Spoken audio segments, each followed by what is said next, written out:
Oke, semua sudah siap. Sinta juga sudah siap. Nara juga sudah siap.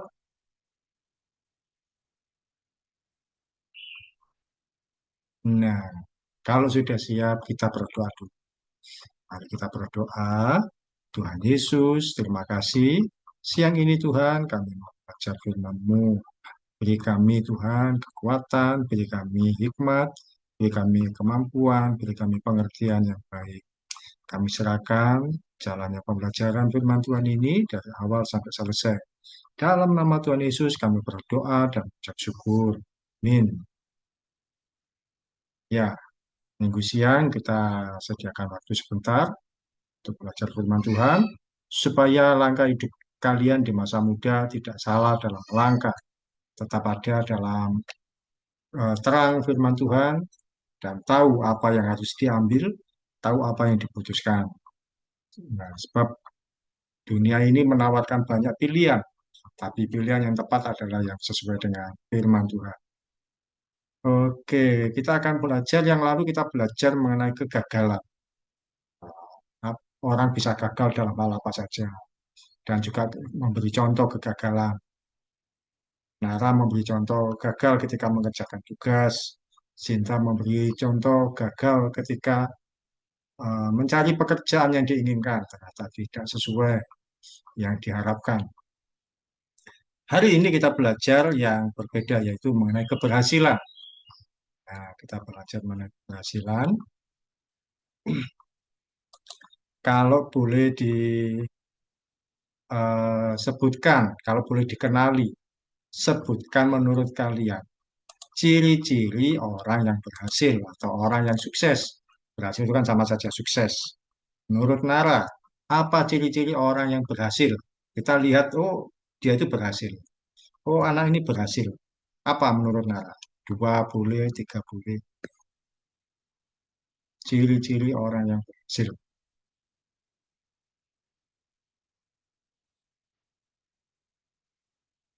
Yuk, apa yuk? Kita melihat, mungkin kamu lihat seorang temanmu, oh dia ini berhasil.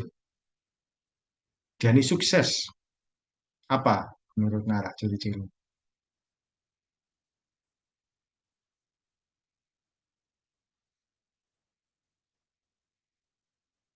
Ayo, satu saja boleh, dua boleh.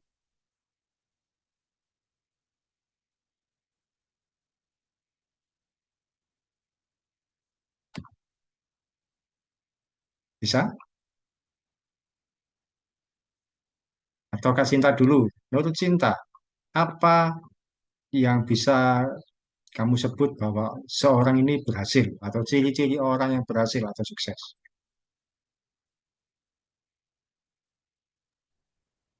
Hmm, apa hidup damai Pak, terus Hidup damai. ya, terus nggak kekurangan, pintar itu Pak. Nah, nggak kekurangan, itu bisa ketika dilihat, oh dia mampu mencukupi kebutuhannya, itu berhasil. Terus, apa tadi, pinter. Nah, bisa dilihat secara nilai. Tapi hidup damai itu gimana maksudnya?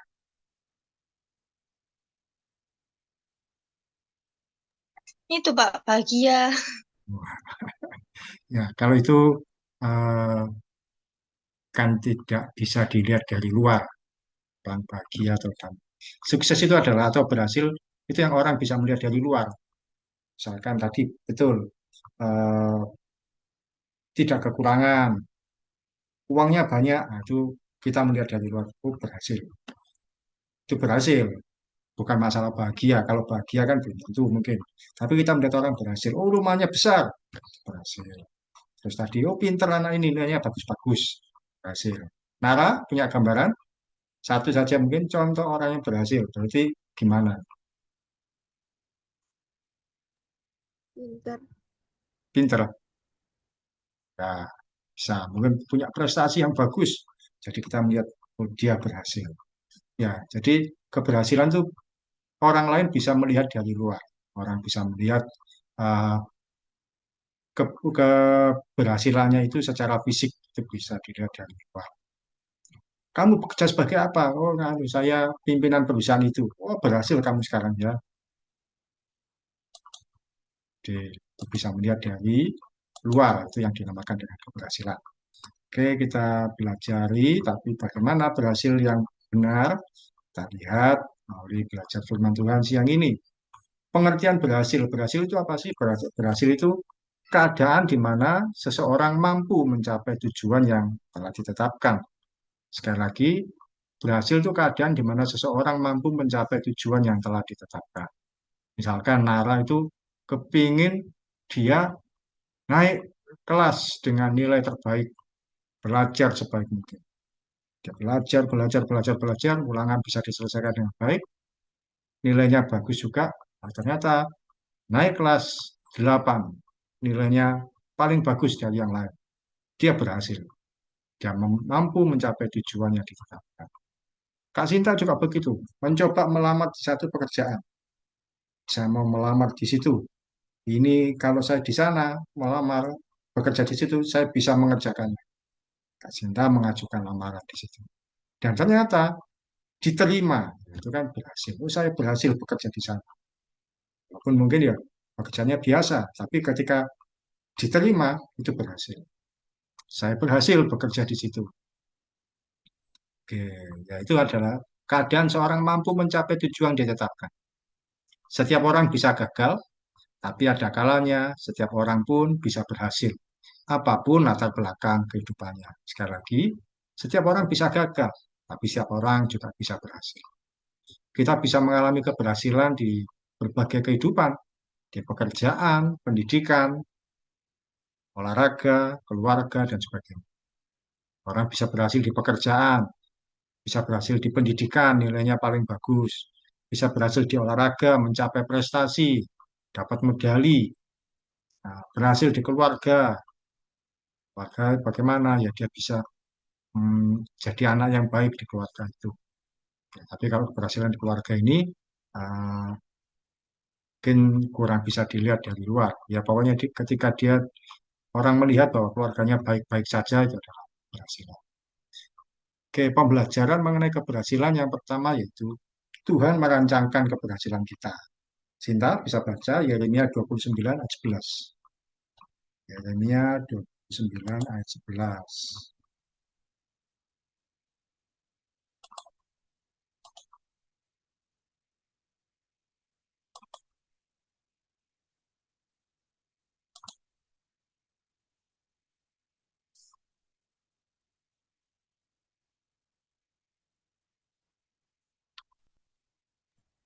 Yeremia 29 ayat yang ke-11. Sebab aku ini mengetahui rancangan-rancangan apa yang ada padaku mengenai kamu. Demikianlah firman Tuhan, yaitu rancangan damai sejahtera dan bukan kamu hari depan. Ya, ya, bisa dibacakan tadi bahwa Tuhan itu menginginkan kita berhasil dan mengalami kesuksesan dalam menjalani kehidupan. Bahkan Tuhan sendiri menjanjikan bahwa Dia memberikan rancangan damai sejahtera dan hari depan yang penuh harapan. Jadi Tuhan itu merancangkan keberhasilan bagi kita. Tuhan merancangkan bagi kita keberhasilan. Itu adalah keinginan Tuhan. Tuhan kepingin kita sebagai anak-anak Tuhan itu berhasil. Itu keinginan Tuhan. Nah, tapi keberhasilan yang Tuhan berikan berasal dari apa? Kehidupan yang mau membaca firman Tuhan, merenungkan dan melakukan firman Tuhan. Yosua 1 ayat 8 kan berkata, janganlah engkau lupa memperkatakan kitab Taurat ini, tetapi renungkan siang dan malam, supaya dengan demikian perjalananmu akan berhasil dan kau beruntung. Jadi ketika mau berhasil bagaimana? Kita baca firman Tuhan, renungkan firman Tuhan, dan yang pasti lakukan firman Tuhan. Bukan berasal dari pola pikir dunia. Saat ini banyak pola pikir dunia mempengaruhi keberhasilan, tapi tidak sesuai dengan firman Tuhan. Contohnya apa? Kalau mau berhasil dengan menghalalkan segala cara. Kalau yang masih sekolah mencontek, kalau yang mau masuk kerja menyuap, ngasih uang pada orang, mengandalkan kecantikan sehingga bisa dia lolos dalam satu peristiwa, dalam satu eh, menang, dia bisa menang oh karena cantik dan sebagainya. Atau juga ada yang orang berhasil Sukses, banting tulang apa? Kerja keras siang malam, tapi lupa waktu untuk berdoa. Itu tidak boleh. Jadi keberhasilan itu adalah berdasarkan firman Tuhan. Tuhan pun juga merancangkan keberhasilan bagi kita. Tokoh-tokoh Alkitab banyak mengalami keberhasilan waktu menerapkan firman Tuhan. Ketika mau mengampuni, mengasihi, merendahkan hati, mau mengalah, mau sabar, nah, itu mereka berhasil. Jadi, kalau mau berhasil, miliki kehidupan yang sesuai dengan firman Tuhan. Baca firman Tuhan, itu adalah kekuatan kita. Renungkan firman Tuhan dan dilakukan, tentunya. Jadi yang pertama, Tuhan itu merancangkan keberhasilan kita. Tuhan punya rencana bagi kita masa depan yang penuh harapan. Merancangkan damai sejahtera. Tuhan tidak merancangkan kecelakaan. Tuhan tidak merancangkan yang buruk. Kalau misalkan ada orang kecelakaan, oh itu Tuhan yang merancang. Tidak. Tuhan merancangkan keberhasilan. Yang pertama, tentang keberhasilan. Bahwa keberhasilan itu adalah rancangannya Tuhan. Kalau Tuhan, firman Tuhan merancangkan bahwa Tuhan merancangkan keberhasilan. Percaya enggak ke satu kali Nara berhasil dalam kehidupan?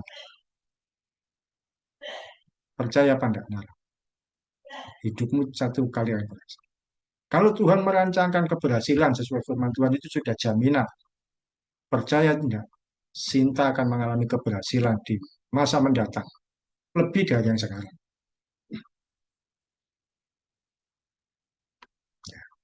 Percaya ya. Bahwa Tuhan itu merancangkan keberhasilan berarti bahwa di masa yang ke depan saya pasti berhasil. Kedua, poin keberhasilan itu apa? Keberhasilan bisa kita raih bila menghormati orang tua. Baca Nara Efesus 6 ayat 1 sampai 3.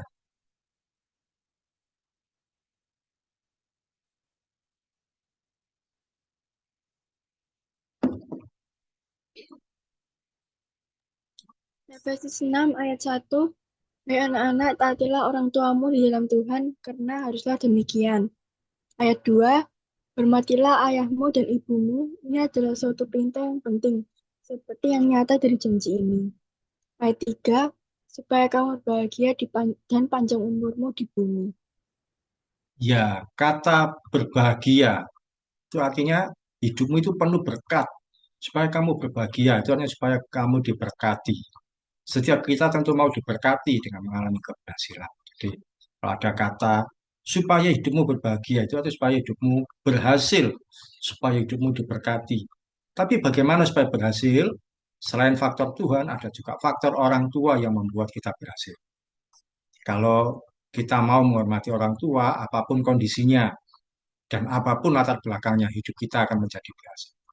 Mungkin orang tuamu secara keuangan tidak bagus, mungkin juga sakit-sakitan, tapi kamu masih mau menghormati orang tua. Hidupmu akan berhasil. Hidupmu akan berbahagia. Hidupmu akan diberkati. Nah, ini. Jadi keberhasilan kita dapatkan kalau menghormati orang tua. Orang tua itu adalah wakilnya Tuhan di bumi. Jadi Tuhan menempatkan orang tua sebagai wakil kita. Keberadaannya menentukan masa depan kita sebagai anak-anak. Doa orang tua membuat kita berhasil. Dukungan orang tua membuat kita bisa menjalani hidup ini. Perhatian orang tua membuat kita kuat menghadapi tantangan hidup ini yang keras. Tidak ada orang tua yang mendoakan anaknya supaya gagal. Misalkan, eh, Sinta, saya, Mama berharap kamu gagal dalam pekerjaanmu tidak, tapi supaya kamu sukses, berhasil, kamu bisa mencapai yang diinginkan. Nara juga orang tuanya berharap kamu berhasil. Tidak ada orang tua berdoa, Nara supaya kamu tidak naik kelas. Tidak. Kepinginnya adalah hal dukungan orang tua membuat kita tenang menjalani hidup ini. Mungkin bisa jadi teman-teman kita yang paling dekat, teman-teman kita yang seakan-akan kita andalkan selama ini, ternyata satu kali tidak bisa mendukung kita. Mungkin meninggalkan kita, ya namanya manusia, tidak bisa kita duga. Tapi orang tua akan tetap mendukung kita. Ketika kita gagal, orang tua mendukung kita. Kita tenang menjalani hidup. Perhatian orang tua membuat kita kuat menghadapi tantangan hidup ini yang keras. Hidup ini keras, tidak mudah. Tapi orang tua memberikan perhatian, membuat kita bisa menyelesaikan apa yang ada di depan. Bisa jadi orang tua kita secara pendidikan tidak memiliki gelar yang tinggi. Mungkin orang tua cuma sekolahnya SMA atau SMP, tapi eh, ketika kita bisa menghormati mereka, maka kehidupan kita akan berhasil. Orang tua mungkin tidak memiliki pekerjaan yang bagus dan tidak memiliki ekonomi yang berlebihan. Tapi kalau kita bisa menghormati mereka, kehidupan kita akan berhasil. Nah, pernahkah kalian mendapatkan dukungan atau doa dari orang tua untuk keberhasilan hidup kalian? Nara pernah didoakan orang tuanya supaya berhasil? Bagaimana itu? Yang kamu ingat, yang kamu tahu. Supaya apa? Supaya bisa sekolah dengan baik mungkin. Supaya apa? Sekolah dengan baik. Oh, supaya sekolah. Sinta, apa pernah mendapatkan doa dari orang tua untuk keberhasilan atau dukungan atau perhatian yang kamu tahu? Pernah Gimana itu? pas mau lomba gitu, Ah, dianterin. terus menang ya gitu. Menang, Pak. Ya, itu berarti perhatian dari orang tua. Ya, tentu bukan cuma hal-hal yang seperti lomba atau apa, tapi dalam sehari-hari orang tua tetap mendukung, mendoakan. Kamu mama berdoa kamu berhasil ya dalam kerjaanmu hari ini. Nah, gitu. Itu akan membuat tenang menjalani kehidupan. Karena apa? Ada yang mendukung, ada yang mendoakan, ada yang mengarahkan. Oke, yang pertama tadi keberhasilan itu apa? Tuhan yang merancangkan. Yang kedua, keberhasilan bisa kita raih kalau mengikuti orang tua. Dan yang ketiga, ini yang penting, sangat penting. Keberhasilan itu terjadi pada orang yang tidak mudah menyerah. Kembali ke Sinta, Amsal 24 ayat 16.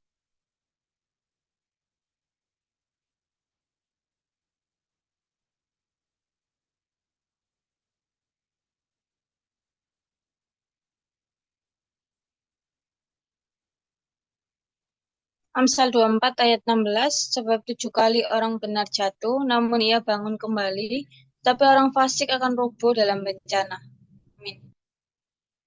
Ya, 7 kali sekali lagi bukan berarti angka 7. Berarti orang benar jatuhnya sampai ke 7. Bukan. Tapi 7 kali artinya berkali-kali orang itu jatuh. Orang benar jatuh. Tapi bangun kembali. Seorang yang berhasil bukan orang yang tidak pernah gagal. Kalau kalian pernah tahu siapa orang-orang yang berhasil di dunia ini, siapapun tokoh yang terkenal, mereka bukan tidak pernah gagal, tapi adalah seorang yang tidak mudah menyerah. Kata 7 kali artinya berkali-kali bisa jatuh atau gagal, tapi mau bangun kembali. Berusaha lagi dan belajar lagi untuk mencapai hasil yang lebih. Kalau 1 kali gagal, belajar lagi, bangun lagi, sampai mencapai hasil yang lebih baik. Jangan mudah menyerah menghadapi situasi hidup ini. Kita pasti mengalami situasi yang tidak menyenangkan. Tapi kalau kita tidak menyerah, Tuhan akan memberkati setiap usaha yang kita kerjakan. Sampai di satu titik kita mencapai keberhasilan yang kita inginkan. Jadi jangan pernah menyerah menghadapi situasi hidup ini. Kita gagal pasti yang kita alami. Tapi ketika kita tidak menyerah, satu titik Tuhan akan memberikan kita keberhasilan seperti yang kita mungkin arah belajar ulangan pelajaran tertentu gagal-gagal jelek-jelek. Terus belajar dengan baik. 1 kali kamu akan mencapai titik tertentu. Saya berhasil. Saya dulu eh, paling tidak suka matematika. Susah untuk dimengerti. Tapi saya pelajari, oh ternyata begini caranya. Ini triknya seperti ini. Mengerjakannya seperti ini. Yang saya pelajari, saya mulai bisa. Saya bisa mengerjakan eliminasi, substitusi, dan sebagainya. Saya akhirnya jadi meraih nilai terbaik di matematika. Pekerjaan pun begitu. Jangan menyerah. Gagal satu, dicoba yang lain, coba yang lain. Sampai di satu titik, Tuhan akan buat kita berhasil. Saya akan tutup dengan satu cerita. Ada seorang bernama Harlan David Sanders. Nah, Harlan David Sanders. Pernah dengar nama ini? Nara belum pernah. Harlan David Sanders. Sinta pernah dengar? Belum tahu. Nara belum tahu. Harlan David Sanders. Siapa itu Harlan David Sanders? Nah, Harlan David Sanders ini adalah seorang yang mengalami ketidakberuntungan, gagal berkali-kali. Ayahnya meninggal umur 6 tahun, masih kecil. Terus dia tidak sekolah lagi saat kelas 7 SMP. Dia setiap hari memasak untuk saudara-saudaranya. Saudaranya banyak. Dia yang bangun pagi terus memasak. Umur 6 tahun dia mendaftar jadi tentara. Tapi setahun kemudian dia dipecat. Dia mendaftar sebagai buruh kereta api, tapi dipecat beberapa bulan kemudian. Kerja di asuransi juga diberhentikan karena tidak berhasil membawa nasabah, tidak berhasil membawa orang-orang yang baru. Dia mendirikan kapal feri pada tahun 1920, tapi gagal. Jadi dia banyak gagalnya. Eh, Ayahnya meninggal umur 6 tahun, tidak sekolah, kelas 7 SMP. Setiap hari 16 tahun dia daftar jadi tentara, dipecat. Mendaftar jadi buruh kereta api, dipecat. Kerja di asuransi, diberhentikan. Mendirikan perusahaan kapal feri, gagal. Banyak kegagalan dia. Umur-umurnya hanya isinya kegagalan semua. Saat dia umur 40 tahun, dia jual ayam goreng di pom bensin. Dia coba jual ayam goreng di dekat pom bensin. Nah, ayam goreng ini ternyata disukai banyak orang. Sampai dia mendapatkan gelar kolonel. Sehingga disebut Kolonel Sanders. Nah, kalau sudah mulai Kolonel Sanders ini, sudah mulai mengenal. Pernah mendengar, Cinta, nama Kolonel Sanders? Belum. Itu masih belum juga. Kalau Nara mungkin nanti kalau sudah di ujung, tahu. Dan Cinta juga mungkin di ujungnya baru tahu. Tahun 1939, Sanders ini menemukan 11 bumbu rahasia ayam goreng. Dia tawarkan kepada berbagai restoran. Dia tawarkan bumbu ayam goreng ini ditolak. Ke tempat yang lain ditolak. Dia mengalami penolakan sebanyak berapa? 1009 kali. Ditolak di mana-mana. Sampai akhirnya dia ada salah satu rumah makan yang menerima.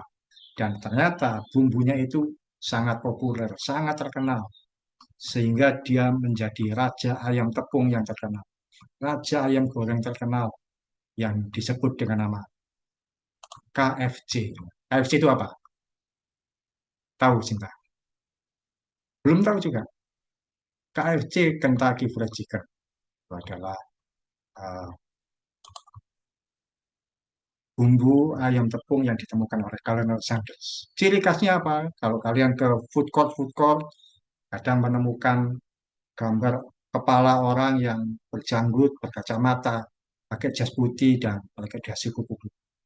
Kolonel Sanders, dia meraih keberhasilan. Umurnya 74 tahun.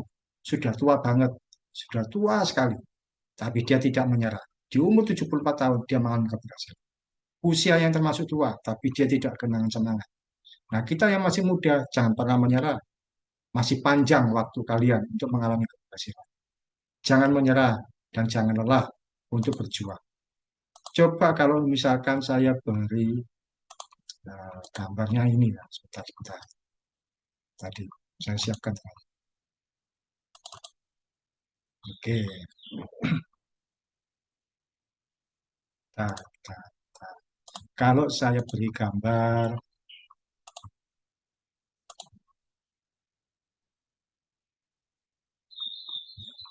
nah, nah, gambar ini mengenali enggak?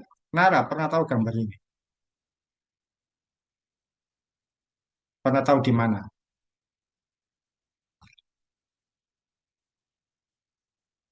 Pernah lihat di mana, Nara?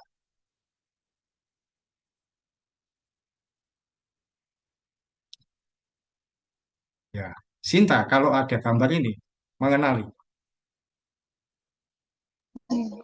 di mana tahunya? Logonya KFC. Ya, punya KFC. Di mall-mall banyak. Ini adalah Kolonel Sanders atau tadi saya perkenalkan namanya adalah David Sanders. Dan orang karena suka dengan ayamnya diberi nama Kolonel, Kolonel Sanders.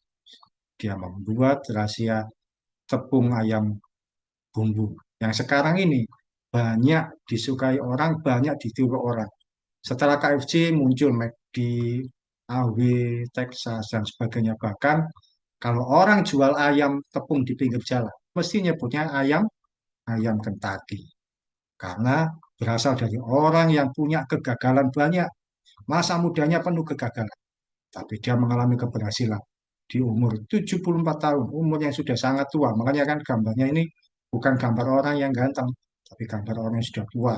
Karena dia mengalami keberhasilan di umur yang sudah tua, 70-an tahun. Tapi dia tidak pernah menyerah, sekalipun mengalami kegagalan. Dia coba terus. 1009 kali dia gagal, ditolak, menawarkan di satu rumah makan ditolak, satu rumah makan ditolak. Sampai di rumah makan ke 1010 diterima. Coba kalau dia mencoba 100 kali sudah berhenti, ya dia tentu tidak berhasil. Kita tidak menikmati ayam seperti yang dia buat sampai sekarang. Coba ke 200 kali dia menyerah, ya apa jadinya? Tapi dia terus tidak menyerah. Jadi jangan sampai menyerah dengan situasi yang kita hadapi. Gagal bangun lagi, gagal bangkit lagi. Oke, itu menjadi sharing kita yaitu mengenai keberhasilan bahwa yang pertama Tuhan itu merancangkan keberhasilan. Yang kedua, keberhasilan bisa kita raih kalau kita menghormati orang tua kandung, tua rohani, atau orang tua guru kita, hormati mereka. Dan yang ketiga, keberhasilan terjadi kalau kita tidak mudah menyerah. Nah, sekarang untuk sharingnya, ceritakan satu peristiwa saja keberhasilan atau prestasi yang kalian alami atau pernah kalian dapatkan. Nara pernah berhasil dalam hal apa? Nah, ini supaya mudah sambil memikirkan. Saya pernah mengalami keberhasilan, yaitu ketika saya sejak SD saya itu gagal dalam pelajaran, tidak berhasil. SMP teman-teman saya anak-anak pejabat, saya tidak berhasil untuk mendapatkan nilai yang bagus. Ketika SMA kelas 1 atau kalau sekarang disebut kelas 10, ternyata ketika saya bisa mengerjakan semua dengan baik, saya masuk peringkat pertama ketika kelas 10 SMP. Atau waktu itu ya kelas 1 SMA, kelas 10 SMA. Dan saya bangga berhasil. Akhirnya saya bisa mencapai keberhasilan. Kemudian di keberhasilan berikutnya saya bisa masuk TV, saya bisa wawancara di radio, masuk koran, nama saya terkenal di mana. Saya merasa bahwa ternyata saya bisa mengalami keberhasilan di usia yang masih muda. Nara pernah mengalami keberhasilan? Contohnya apa?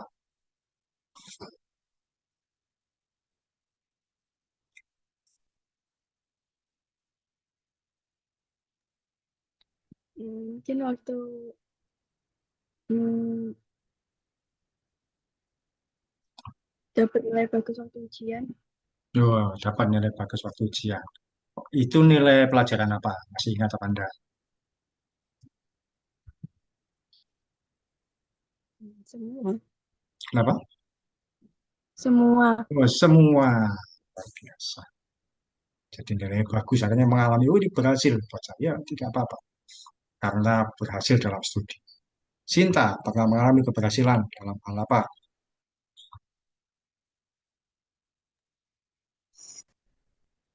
Menang lomba, Kak. Lomba. Lomba apa itu? 17-an. Lomba nyanyi. Oh, lomba nyanyi. Pernah lomba nyanyi. Di mana itu? Waktu SMA. Dulu waktu kecil, Pak. Waktu kecil. Nah, waktu SD. Oh, di mana lombanya? Keren. Di GPI Rock. Oh, gitu. Oh, berarti juara berapa? Satu. Tiga, Pak. Oh, juara tiga. Pesertanya banyak tapi. Apa tiga? Satu gereja itu, Pak. Satu gereja peserta. Dan berhasil juara tiga. Ya, luar biasa. Itu kan menumbuhkan semangat. Oh, saya berhasil. Luar biasa. Keren, keren. Oke, itu pembelajaran firman Tuhan hari ini mengenai keberhasilan. Ya, kita tutup doa yang lalu Sinta. Berarti sekarang Nara, doa. Mari kita berdoa. Yesus, kami baru saja menyelesaikan komsel pada hari ini. Dan sebentar lagi kami akan melanjutkan aktivitas kami masing-masing. Dalam nama Yesus, amin. Amin. Oke, puji Tuhan, terima kasih. Sampai kasih. Terima kasih.